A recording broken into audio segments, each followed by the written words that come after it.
there's a high chance that you're turning a naturally beneficial food into something that works against your own body. I see this happen every day in my office, over more than 4 decades dedicated to understanding how food impacts people's lives. And what worries me most is not anyone's malice, it's the wrong information that comes first. Today I'm going to talk to you about 5 common misconceptions when consuming sweet potatoes. These are details that, when ignored, can make all the difference between a dish that helps your metabolism and a dish that silently disrupts your health. The first point that deserves attention is to remove the peel before preparing. Many people do this out of habit, thinking they are cleaning or making the food easier to chew. But the truth is that the outer part of this tuber concentrates a huge amount of fibers that dissolve in contact with water. These fibers have a very special function in our intestine. They form a viscous layer, a kind of natural barrier that slows down the arrival of sugars into the bloodstream. Without this skin, the sugar that is inside the potato penetrates the intestinal walls quickly and intensely. The pancreas then needs to release a greater amount of insulin to handle this peak. When this process repeats itself day after day, insulin remains high for long periods. And this is a known pathway for fat accumulation in the belly area, insulin resistance, and, over time, type 2 diabetes. All this just because a thin layer was thrown away. The solution is very simple. Just wash the potato well under running water, rubbing with a vegetable brush. If you can buy organic potatoes, great, but even conventional potatoes, after being well sanitized, can and should be consumed with the peel. You'll notice that the taste practically doesn't change, but the way your body processes this food changes completely. The second common mistake is to soak the potato in hot water for too long. I get sad when I see this, because the person does it thinking that he is preparing a healthy meal, but without knowing it is harming the nutritional value. Cooking for 30-40 minutes or more in boiling water causes 2 problems at the same time.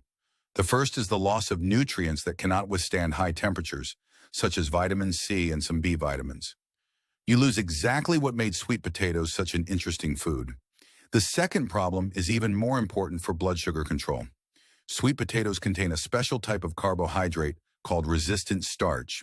This starch is not easily digested by the small intestine. It arrives practically intact in the large intestine, where it serves as food for beneficial bacteria. Because of this, it causes a very small increase in glucose. But when you overcook, this resistant starch turns into common, fast-absorbing starch. The glycemic index of potatoes rises considerably. In other words, the potato that is supposed to help keep sugar stable now does exactly the opposite. Ideally, steam for a maximum of 20 minutes.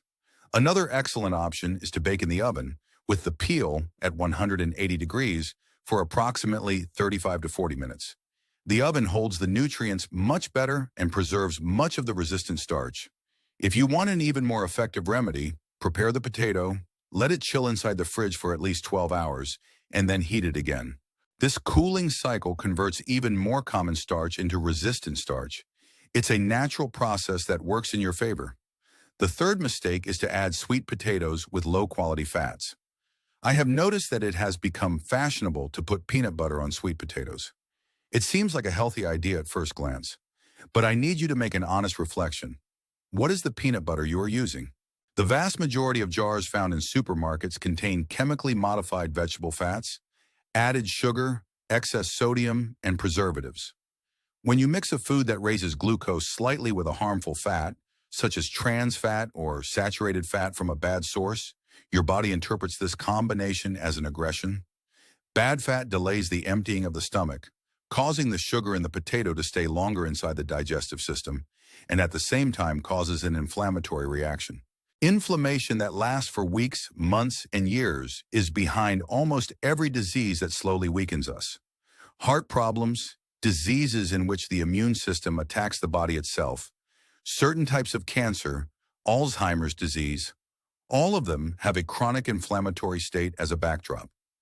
If you're looking to add a fat to your sweet potato, choose real options like extra virgin olive oil, clarified butter, or a peanut butter whose only ingredient is peanuts. Or consume the simple potato with a drizzle of olive oil and a pinch of sea salt. This is more than enough. It is nutritious and your body will respond with more energy, better sleep, and a more stable mood. The fourth mistake, and this deserves special attention from people over 45, 50, 60 years of age, is to eat sweet potatoes at night as if there were no difference in relation to the rest of the day. I say this because I know well the changes that happen in metabolism as the years go by. With aging, insulin sensitivity naturally decreases. Muscles lose some of their ability to absorb glucose as efficiently as when you were 30. The liver also becomes a little more resistant to the action of insulin. The pancreas continues to function, but the whole set requires more care.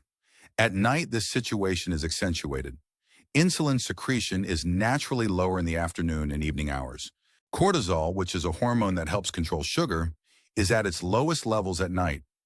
This means that when you eat a carbohydrate like sweet potatoes at dinner, especially in generous portions, the glucose elevation is proportionally greater than it would be if you had eaten the same amount at lunch.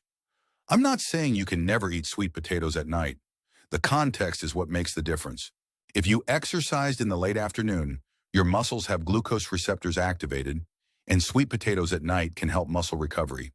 But if you spend most of the day sitting, if you don't engage in any activity, eating a large portion of sweet potatoes with dinner will make your glucose rise, your insulin will rise with it, and your body will store much of that energy as fat while you sleep.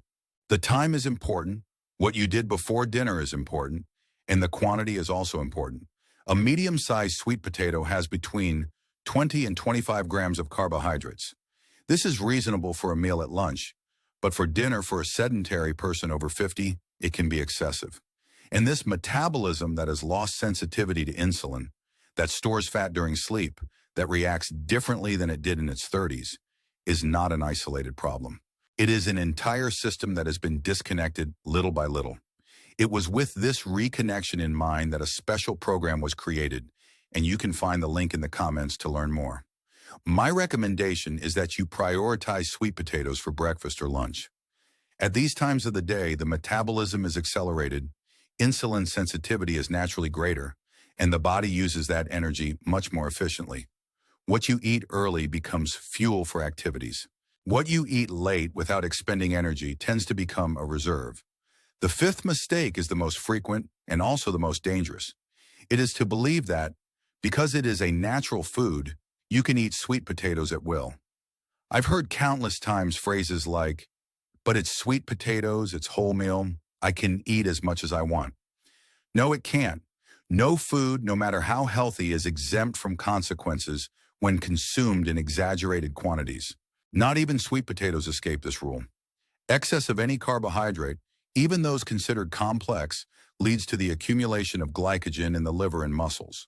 When these stores are full and the carbohydrate keeps coming, the liver converts the excess into triglycerides.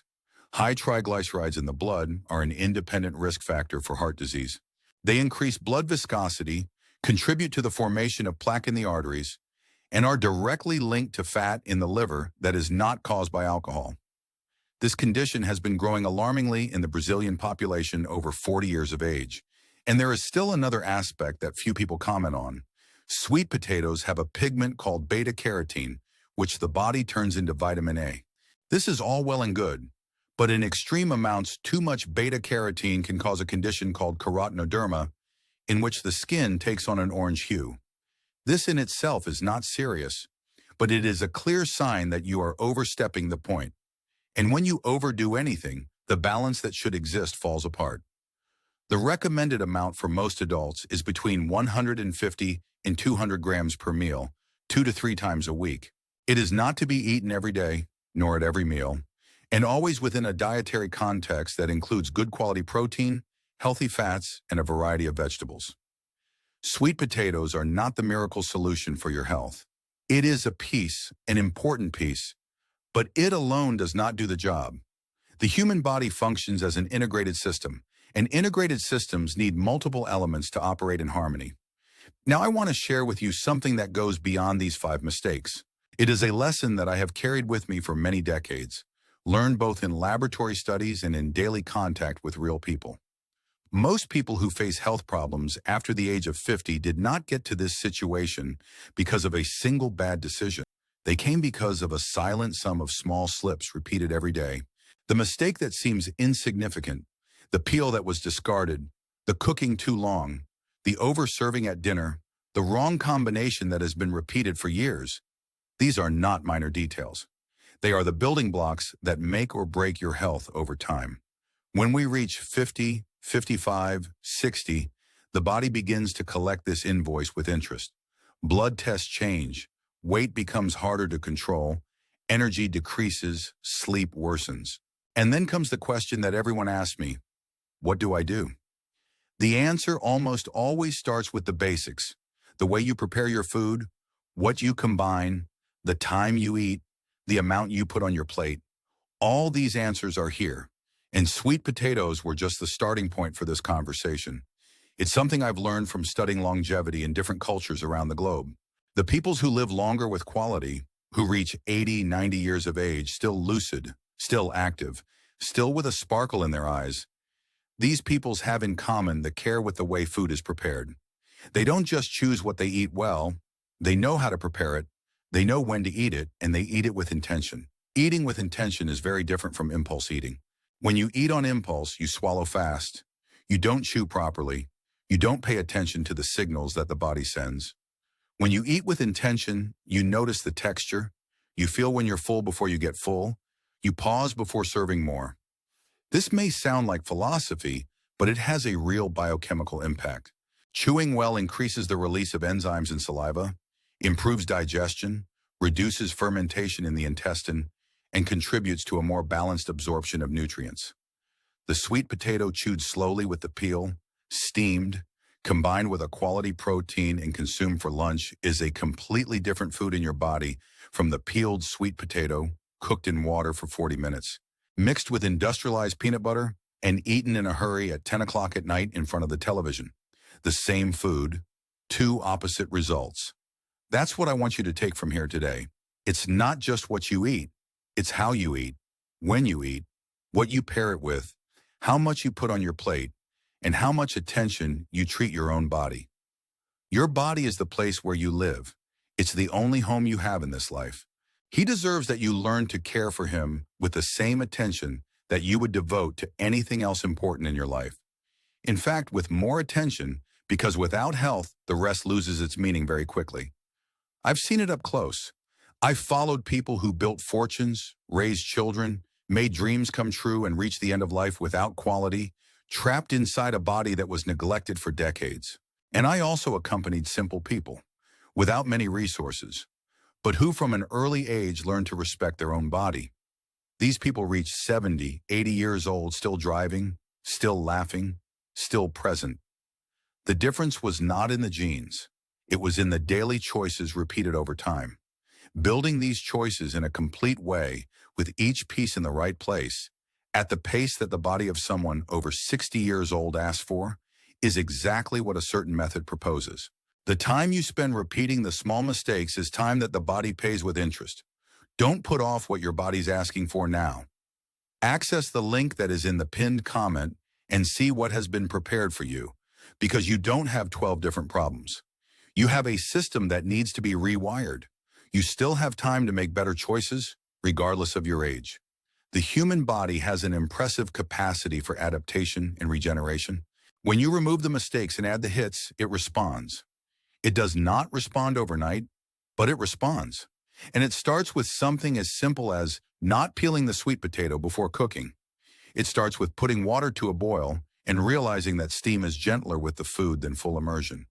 It starts with looking at the clock and deciding that that portion will be consumed at the time when your metabolism is most prepared to take advantage of it. It starts with reading the label of the peanut butter and choosing the one that has only peanuts as an ingredient. It starts with honestly asking yourself if the amount that's on your plate is the amount your body needs or the amount your will desires at that moment. These are simple questions, they are small changes, but they are what build over the months and years a body that works, a body that has energy, a body that sleeps well, that thinks clearly, that does not depend on a list of medicines to get through the day. This is the path I have advocated for decades. It's not a glamorous path. It's not viral. It doesn't have any crazy secrets, but it works. And it works because it respects biology, because it respects the way the human body was designed to function. Sweet potatoes, when used intelligently, are a powerful ally. It stabilizes glucose, feeds the gut, protects the heart, provides clean energy, and contributes to more dignified and more active aging. But it demands respect, as all real food does. If you've made it this far, if you've been paying attention all this time, I know you're someone who takes health seriously.